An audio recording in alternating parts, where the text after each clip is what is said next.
are for. Those are for poor people and political activists. This election, the issue at hand is who decides. Are we to tolerate this injustice that is happening? Are we to tolerate the loss of our freedoms that people fought during World War II against fascism, only to wake up here the next day and realize it is upon us? Before moving on, I would note that there was a reference both to Andrew Telegdi and Stephen Scott. I don't know if they wish to say anything further now, but I would give them the opportunity. I agree, Julian, that we should be standing up for the people. I think that right now our patent laws are not standing up for the people, and I would also agree with Mr. Telegdi that the sale of our patents to foreign interests is not in the best interests of Canadians, and we should reform the patent system to prevent this from happening.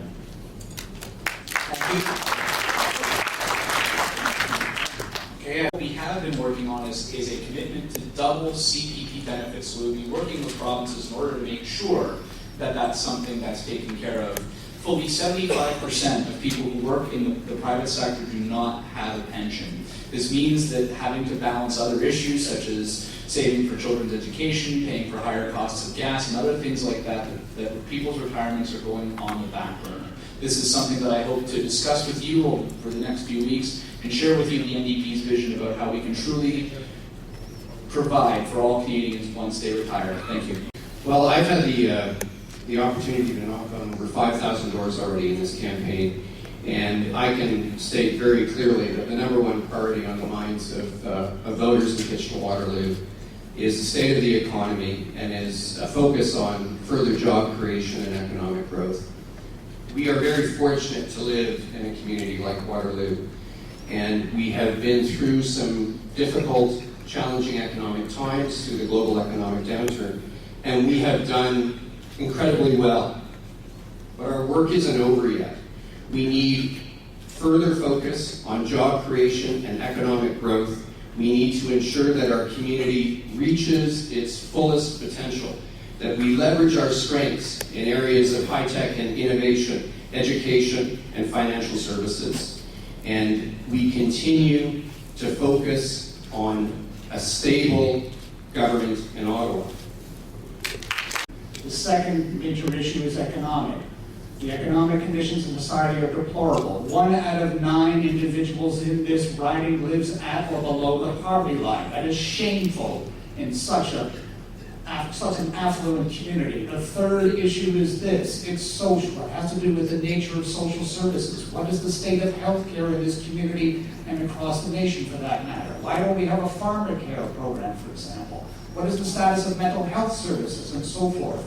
But within the category of social services, consider the plight of university and college students. Tuition is virtually unaffordable in those domains. The fourth issue is the state of our democracy, the deplorable state of our democracy. And the fifth issue is the quality of our relations with the international community. We're out of time. Andrew Telegdi. A secure retirement is important to all Canadians. Education, training and retraining, healthcare, environment, but also our democracy and also representation. You know, today the Ottawa Citizen has a headline: Playbook tax means Apple wins. And essentially what he talks about is the unnecessary roadblocks and barriers to the playbook. The new plan for copyright, Bill C-32, establishes a significant barrier that could force many consumers to pay hundreds of additional costs in order to switch their content from existing devices to Playbook. You know, this comes down to representation. The base price of the Playbook is $499, but once you pay all these extra taxes that would be incurred under Bill C-32, that cost could be $1,000. And that's not the way to compete with Apple. Thank you. Happy McClellan. is the transition we're all going through. It's a community that's growing at a rapid pace. And whenever there's a lot of growth in population, which is expected in this region, there's going to be a lot of challenges associated. And they are environmental and social challenges, and they're political challenges. On the environmental front, we're all basically living on our groundwater. And as our population grows, how are we going to meet the needs of all of us to have fresh and clean drinking water and to be able to deal with the wastewater that is a result of a growing population? Our system is basically at capacity now, and we have That's for all mobile devices. So let's say you live within this riding and you don't necessarily agree that that is the right device. You can't move to another one without paying again for all of the songs, all of the videos that you have stored. This is an issue for all of IT. And we should be pushing against bills like C-32, which was introduced by the Conservative government, because it's harmful to this community, specifically. I don't know how Mr. Braid can stand for that, but I'll mention his name so he can respond.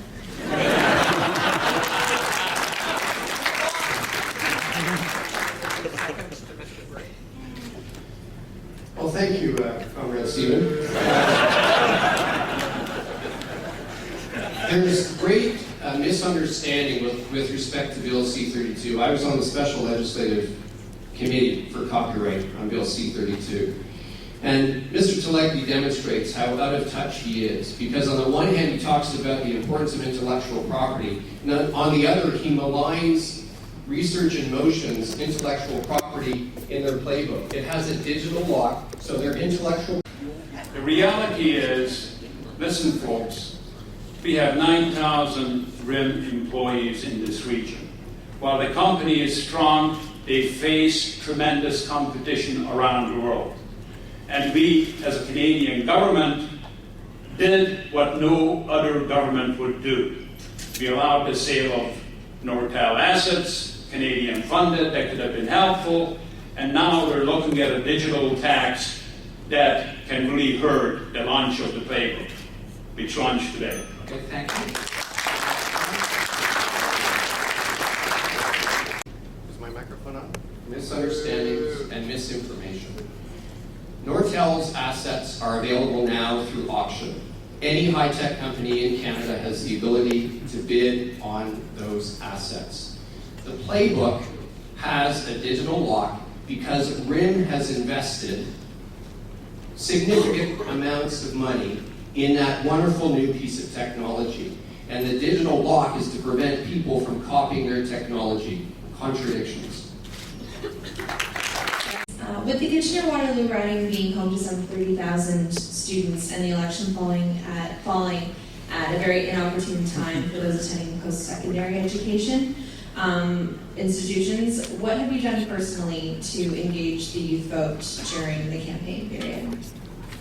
Thank you. The first candidate to apply will be Peter. Thank you. Well, first of all, I think it's important to point out that it was the opposition coalition parties that forced the election.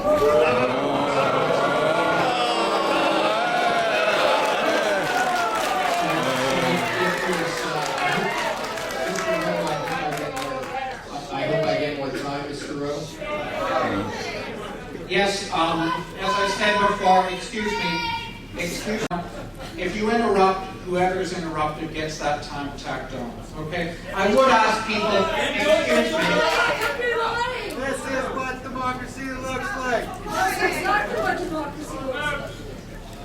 We can just sit here and listen to people shouting, or we can be quiet and we can listen to some answers. It's your call. Okay? Okay, Mr. Gray, please continue. Thank you, Mr. Rowe. As I mentioned, I've spoken about the unfortunate timing of the election. We certainly didn't want an election at this time either. How are we engaging the youth vote? I'm using social media, Twitter and Facebook. I have young people involved in my campaign. I take every opportunity to speak to students, both high school and university. In fact, young students who aren't even of voting age yet, who are the voters of tomorrow, to ensure that they can be engaged in the political process. And specifically, we have also been promoting the process of special ballot, voting by special ballot in this election that Elections Canada has provided, and providing that vehicle for students that are university. And then telling them that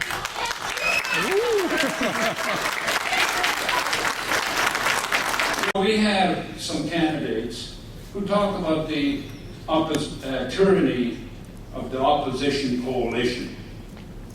You know, what they're attacking is democracy.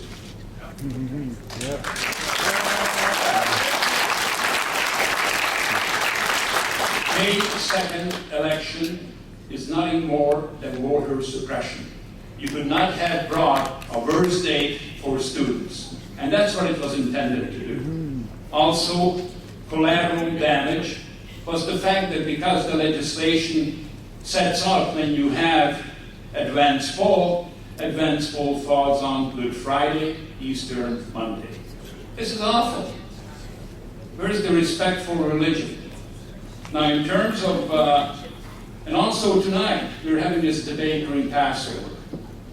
You know, when it was first pointed out to me that we were having this debate on Passover, I tried to get the date changed. The record tried, but some candidates said no. But students need to get out to vote. And my campaign, if you come down and Thank you. We're out of time. Poverty, unemployment, huge debt, and lack of access to university education. And it's not just, that tuition's too high. It's that we have a high illiteracy rate among youth within Canada, particularly if you're poor, if you're in a working class neighborhood. The Conservative government feels that the youth voice and the voice of the marginalized and the poor is not necessary. As we saw at the University of Guelph, Youth vote. How do you energize students? You do something that matters to them. You decriminalize file sharing for personal use. This is not stealing. This is sharing with other people that you care about. Sharing things that matter to you, that help spread culture. And then the other thing you do is you help keep internet access costs low by reforming the CRTC. $1 a year in order to make sure that people can still afford to go, and increasing the education tax credit, again, so that the barrier to education isn't there, and we can foster a more intelligent and inclusive community regardless of economic situation. Thank you. The discussion about how parliamentarians can work together in the interests of Canadians has mostly been framed in terms of coalitions, and much of that discussion has been negative. And yet, not only is a coalition government recognized as perfectly acceptable in a parliamentary democracy such as Canada's, it is looking increasingly likely that no single party will gain a majority of seats after May 2nd. In cases such as these, the ability to work together in a bipartisan fashion becomes a virtue. If elected, how would you propose to work with MPs from different parties to effectively represent and support the interests of your constituents? Richard Walsh Powers. As an independent candidate, my responsibility would be to you, my constituents, not to any party affiliation. Because of the long history of a deep bond between elected candidates and their parties and the necessity to adhere to party policy, we have a stultification, almost calcification of thought and creative and progressive legislation in the House of Commons. Again, this is shameful, but more